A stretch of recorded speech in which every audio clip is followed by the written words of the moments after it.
KEET TV presents Homework Hotline, the after-school show that fuses learning with fun.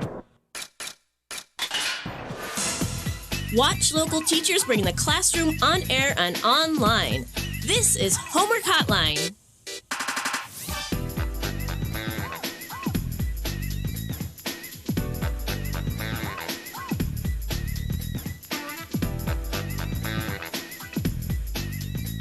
Hi, welcome to Homework Hotline. My name is Dan Scofield. I teach science at St. Bernard's Academy. And my name's Pam Halstead. I taught science at Fortuna High School. We're so happy to be here. Yeah, so welcome. Yes. I guess we will be discussing something current. Something migration. current, that's right. So we have a couple pumpkins here, I got from the Arcata Bottoms. There's a really cool pumpkin farm out there, and yeah, so check it out. It's really neat, and there'll be another one too on Foster soon. So pumpkins are awesome, part of the season. But what we're going to talk about today is about animals that move from place to place for reasons we'll be discussing. So fall migration, and this is fall right now. The first day of fall was last Wednesday. Yeah. Yes, okay. So that was it. And autumnal equinox, I guess. Yes, autumnal equinox, that's right. So that means there's equal day lengths in the day and in the night, or in the northern hemisphere and the southern hemisphere. And down there, it's our first day of fall, spring. Yeah. So anyway, this morning my husband and I were walking our dog, and we were in the Arcata Bottoms, and here's what we saw. It's exciting because these birds, the Aleutian cackling geese, they come actually once a year, then some of them come back. But this is like their first time going to be here. They're going to overwinter here, which means they're going to spend the winter. And where do they go for breeding? They go for breeding. They go south. No, these guys are weird. I'm sorry, I just got you off guard on that one. They go to the Aleutian Islands. Okay, got it. They fly north during the summer. I mean, the spring, whatever. Right. The spring, when it's right time, because for them it's important. Otherwise, there's no ground to land on. I mean, there's just ice and snow and stuff. Right. Yeah, so it has to be warm enough. Anyway, these are a really cool bird. Look for them, please, and we'll talk about them more later in this show. So, all right, we're going to go to our slideshow now, which if we start. So what I did was I borrowed a quiz on migration from how it works, so how stuff works. And so here we go. So the question is, and Dan is going to, here's the question. What is animal migration? It's okay, Dan, don't worry. We have 3 choices for you. So when animals move to a new country, when a species moves from one place to another, or when animals cross a body of water. Well, it's going to be when animal moves. Yeah, to a new country? No, one place to another. Yes. Oh, That's boy. absolutely correct. Okay, I got more than 0% awesome, on your I like this quiz so far. All right, so this is a unique migration that we'll talk about in more detail later, but this is when the monarch butterflies, who actually are amazing because they migrate in more than one generation. It's crazy. I mean, it's crazy to us. Right, yeah, right. Not if you're an insect, I guess, but all right, so cool. Yes, that you got the first one right. Ding, ding, ding. All right, onward we go to the next question. The monarchs are really fun too because they cluster on those places. Yes, oh my gosh, if you guys want to see monarch butterflies, go to Santa Cruz. Isn't that where, that's where I've seen them. When I went to school in Santa Barbara, they had some clustering ones there too, and I got to study them for. Oh my gosh, that's so cool! It's not like anything else. I mean, it's like quivering just because they're keeping warm, or what are they doing? Because you studied them.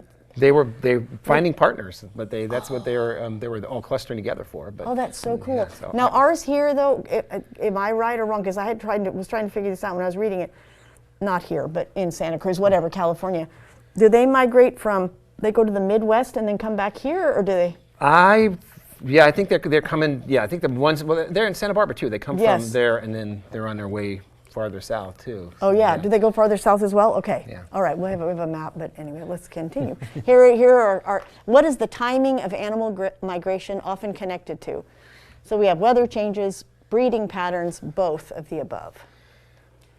Well, I'm going to go with both of the above. Yeah. Whenever you see that, usually it's a pretty good bet that that's what it is.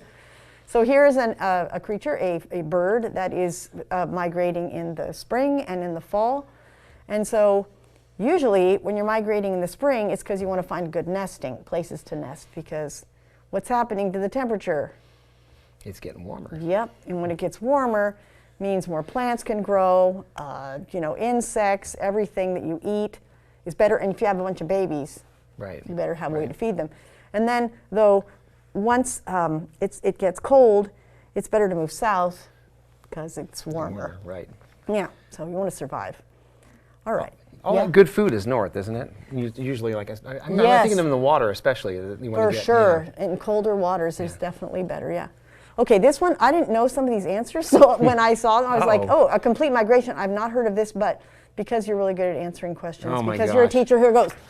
Okay, here we go. When the same destinations are visited each year, when all members of a species migrate, when a species stays in a place for the same period of time each visit. Wait, let me give you a hint with a picture. That's your hint? Yeah. Is it when all members of the species migrate? Okay.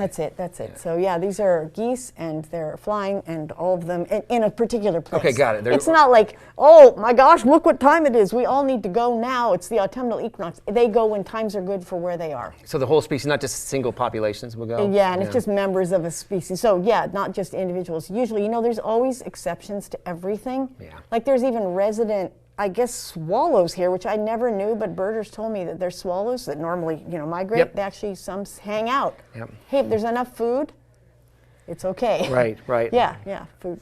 Especially with backyard feeders around. Oh yeah, definitely. Hummingbirds are really good that way. Okay, so here's our next question. What is an altitudinal migration? Okay. So you can read them. Okay, when animals move to higher altitudes in the winter, when animals move to another place in the same altitude, when animals move to lower altitudes in the winter. Yes. I'll show you a picture. I don't know if this is going to help, but these it looks like, well, this one. Do you recognize these creatures? Well, it's a mountain. Yeah, bighorn sheep. Bighorn sheep. Whatever. Yeah, bighorn sheep. Yeah. And then, yes. And then, so one of them is the. Looks like it's maybe farther north. Yeah, which one looks like winter?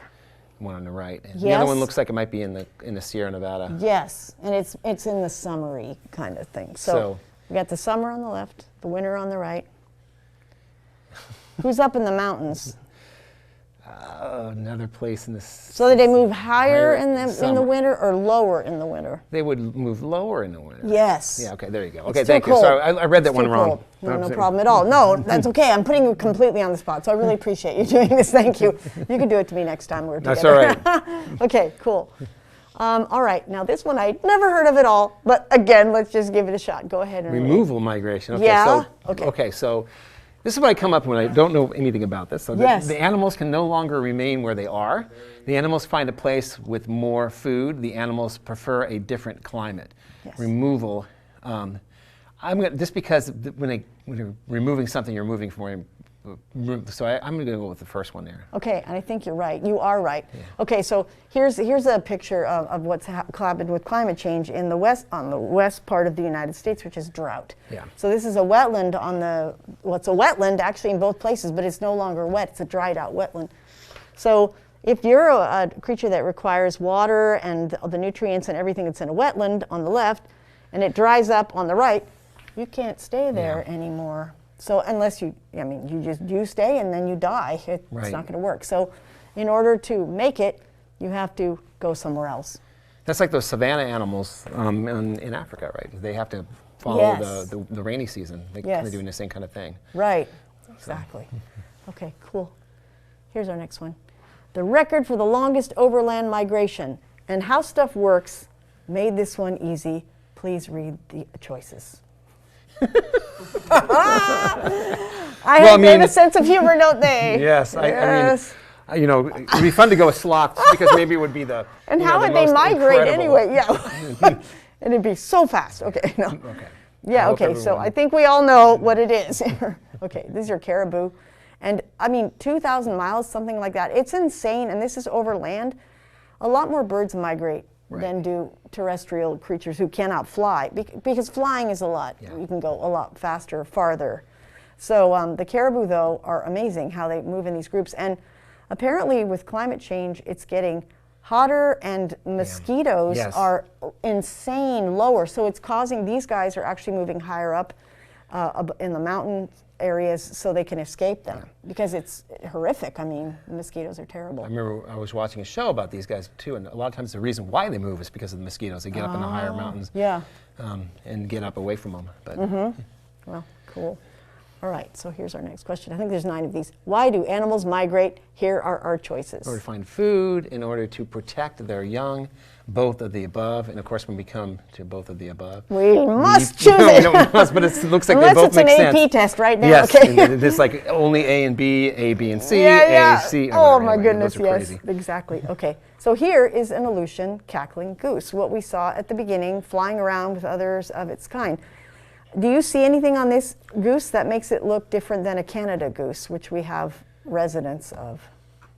Well, its beak is smaller. It's smaller, and it's smaller. And it's smaller in size, and also I think the white. Yes, the white neck ring. Yeah. That's right. The other birds don't have that, and they have a higher pitch sound, right. probably because they're smaller. These ones, this guy teaches physics too, so smaller pitch. It's hard to tell size in the field, though. Yeah. It's much better. The field markings, the white mark is better. Although I don't know the pitch is definitely different too. It definitely is. And we heard them this morning for the first time making that noise, flying in groups overhead, which is really cool. Okay, this is their migration. It's crazy. They have to go from, so we have different colors here. They have us actually on this map in the very northern part of California where they're wintering. And they also have Central Valley where they winter. But they have to fly all the way to the Aleutian Islands, which are way the heck up in Alaska, to breed. So you can see, it's like, I mean, wait a minute, it doesn't even look like it's the Aleutian Islands. The Aleutian Islands are those little, it's that little bunch the little of chain. Yeah, well, so maybe they also somewhere further high up in the Arctic Circle.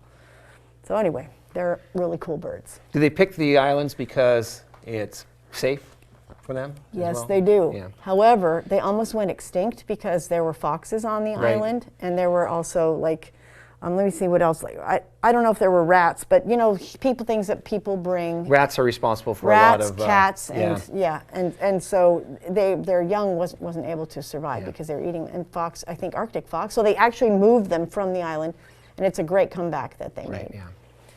All right, here's our question here. It's about hibernation. How do animals in hibernation know when it is time to migrate? They can't sleep anymore. Their fat reserves run out. They get hungry. Well, I'm going to go to they're probably with the light, right? God, that's a tough one for me because all those would work, wouldn't it? Yeah, I don't know, probably. So this is not a well-written question. How about, it's not a well-written question, true. This is not going to help the sunlight comes in, it would be better, right? But is the light hitting them at the right time? Yeah, you know, I don't think, because some of them are in caves pretty deep, and so I don't know. But it is when they run out of fat reserves, apparently. So and they get hungry. Exactly. So this is not a well-written question. That's okay. We, if you're a teacher and you've written these kinds of questions, you get the idea. Because people will explain, why I put that one? Right, exactly. What this works, and sometimes you have to go, I wrote that wrong. So anyway, okay, here we go.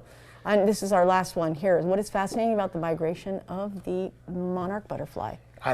What is fascinating? The butterflies do the trip individually.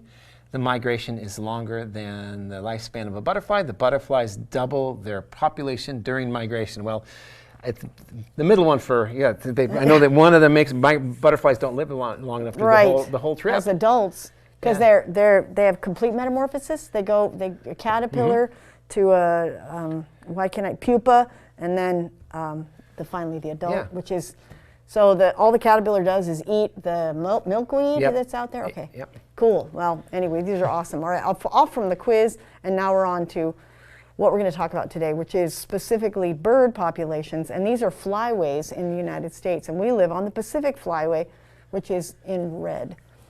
So there it is. And it's showing waterfowl there. But I mean, there's a lot of birds that take this route. And they take it because there's a lot of food available. And we have Humboldt Bay, which is amazing for resources. Okay, so and Mississippi's the blue one, the Mississippi Flyway, because the Mississippi River, of course, is also another great source. Okay, we're going to move on. All right, now we're at Humboldt Bay, where there's lots and lots of habitat and different sorts of habitat. Especially if you're a waterfowl, it's great because food is available. There's shelter available. There's all the things that you need to make it in the wintertime, and that's when it's the hardest. So, I mean, we have rain, but it never gets that cold here. So no. they don't have to deal with that. Great, or too hot, exactly. We're right, or a temperate place. Okay, so here is an animal that has left here. It is an osprey, and it's very cool, also known as a fish hawk. They catch fish from Humboldt Bay, from Elk River, different rivers, and they summer here, so we see them, and it's so cool. They build these really neat nests, but then they migrate down into, so in the wintertime, they're like down in Mexico in places, and even it looks like even in Southern California on the coast. I don't know, did you see those in Santa Barbara? You said you were in Santa Barbara. Right, I went to school there. I've been up here for a long time. I love how they carry the fish when they fly. I do too, it's amazing. It's great that they carry them in straightforward. Yeah, that's super good. Okay, and here are barn swallows. Yeah. This is like a harbinger, or something's bringing spring to us, and there's the baby. That is a giant clutch of babies, by the way. 5 is like maximum. Putting mud nests into your eaves. Yeah, they're so cool. I mean, some people don't appreciate that, but still, here they come in the spring. They have their babies, and then they leave in the winter time to go south to be warm. Mm-hmm. Okay, so now let's talk about some ducks. All right, these are some ducks that have come in and are overwintering here in Humboldt Bay in our region. So we have 3 choices here. Is there one that looks? It's based on the bill, basically. Yep. What is it? It's the northern shoveler. Yes, it is. The hunters call them spoonies. Yes, and exactly, yeah. They're really cool birds. I like them. They're beautiful colors. This is breeding plumage. Nice, yes. Those are those. So the male is in the front and the female's in the back, yeah. Male's trying to look good. Yeah, exactly. Oh, here's a very showy bird as well. It is, and you're showing a male and a female. Yes. And it's a buffalo head. Yes. Buffalo head. I think my neighbor who is a hunter, I think they call them butterballs? Yeah, they call them butterballs. Okay, yes. There you go. Yes. So a really pretty head thing for the male, and I think they have like harems of females. Right, you see, I mean, yeah. 1 male and like 4 or 5 females. Yeah, Arcata Marsh is a great place to see. Oh my gosh. There's so many of these. And you can see at the wildlife sanctuary too, but the marsh is. Dan, is that where you went? Yeah, we went to the wildlife sanctuary today. So that's so cool. Field biology class. He teaches a very cool class called field biology, which is like a dream for a biology teacher. Yeah, totally. And so they went to the Humboldt Bay National Wildlife Refuge. Oh, that's right. You went there. You didn't. Right. It's closer too. Great for talk about habitat. That's what they're doing. They're restoring habitat there. So to get as many of these birds to land there as possible and feed them. So that's what it's all about. And they have cows come in and eat the grass so that the Aleutians can eat the shorter grass. Is that true? I got to talk to people. I hadn't heard that one before. I know they're doing Eric Nelson. Okay. No, it's anyway. They do a lot of things just so they're trying to create as much habitat for as many which is animals. Fantastic. Yeah. Very cool. All right, nice. Okay, so for these kinds of birds, All right, now here, I love this duck because of its bill, the bill of the male. Right, BlueBill, and they look like little tanks. And I think the better field mark for this one is the tail tuft. Yes. Because a lot of times you won't have that bill, but I agree. It sticks straight up, and they look like they're squat little birds. So they're adorable, and they're also known as ruddy ducks. That is in the birder world, and they're diving ducks, so they go down and catch whatever. I mean, they might be eating aquatic vegetation. I'm not sure, but they eat all. Yeah, they swim. Yeah, they eat a lot of vegetation down there. And I've seen some underwater footage of them when they go down there. It's great. It's fun to see them. They just swimming down. And they're eating the stuff on the bottom of the water. They're great. That's so cool. Yeah. All right.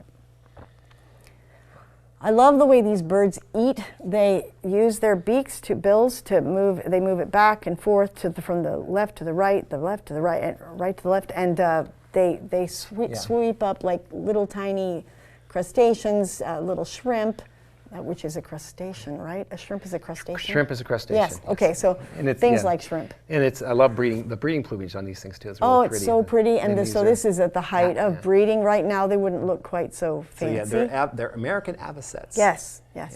They're awesome birds. Yes, they are. Cool. All right. Let's move on to the next bird. I love this bird because its name makes sense. Makes sense totally. Yeah. And when you get near it, you scare it, you always know makes that little noise that it's flying away, like, I'm bothering Students me. complain, why is it called great blue heron? It's gray. But this is a yellow legs. Yes, Yay. yeah, they're really cool. Yeah. That's the other thing you can do at the marsh is you can go and go on tours where there's birder people. There's people who actually bird for a living, and then you can they can help you with identification. Yeah, it's not a big money making job though. No. We're birding for a living. It's not, definitely. But I'm But so it's glad. fun. Yeah, there's a local guy named Rob Fowler who's really good and does it because, yeah, it does. It's quite a lot to make sure you get people. People have to pay the money, then you have to take them to specific places and all that. Because some people are very, very sincere about birding and making sure they have a list. Yes. You have they have their life list, they have their yard list, they have their area list. It's like if you can see it from your yard, they put it on their yard list. Oh gosh. I knew a story about a person who saw a snowy owl, and then people have heard this before, and he saw the owl sitting on a pole by the marsh. So he went up to his house, got on his roof, so he could claim that he saw a snowy owl on his yard list. Oh no. That was a dedicated birder. Wow, no kidding. There's a movie I showed once or twice in AP Environmental Science, probably at the end of the year. It's called The Great Year or something like that, which is the big year. The big year. It's when birders go and go to all these different continents and then count as many as they possibly can. Right. It sounds really like the marsh is a great place to bird because we're on the flyway and we get all the migratory birds, and there's so much different habitat there. It's very cool. That you know, if you go with somebody who knows what they're doing, you might see 100 birds. So, yeah, absolutely. They're all different. And there's a lot of people that come through from different areas of not just the state, but also of the country to look, to observe and bird. Yeah, it's very cool. All right, this bird. I really like these birds, and the only way I can usually identify them is because they look a lot like a bird called a dowitcher when they're up to me, because I'm not a birder. But when I see the black and the brown and the white, I know it's do you know this one? It's a willet. Yes. Yeah, these hang out with godwits a lot. Yes. So but it's really fun to show that they're not competing with them because they have the different size bills. But they're cool. I like this bird. I like this bird too. All right, here is another bird. Yeah. Speaking of what you just said. Speaking of what I just said. It's a garbled modwit. No. Yes, it is. Marbled godwit. So in Arcata, they have an actual festival, which they've had to postpone, unfortunately. Well, I think this year they had it online or something. Right, they had parts of it going. Parts of it going, like speakers and things like that you could sign up for, But these are really neat birds. They're pretty large, actually. They're tall, and they stick that long bill into the mud. And you can tell because they got pink on the upper part and then black on the lower part. Yeah, I like them. And they do hang out with the willets. Willets hang out with them. Right. Yeah.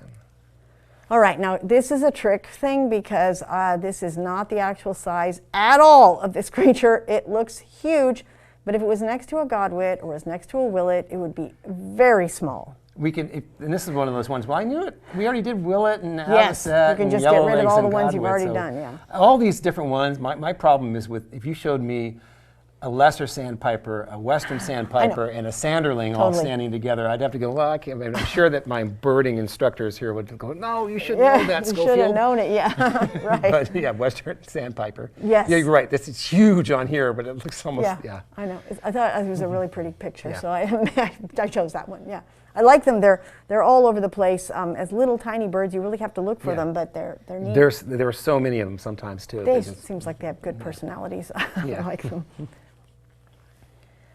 Oh, yes. Okay, so the next three birds are either gulls or terns, and so you will have process of elimination here as we go through this. I know the other ones are much bigger than this one's more sleek looking, so this is a tern. Yes, so yes.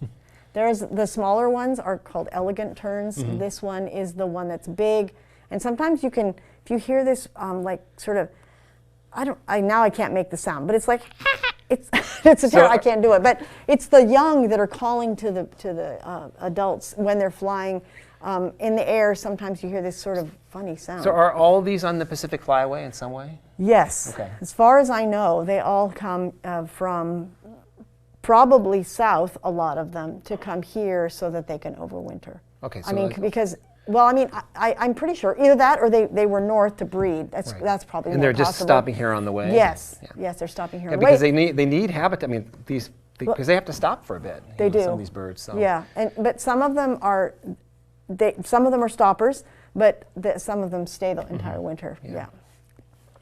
Okay, so here's the next of the three. Well, it's not a ringbill. It's one of my favorites.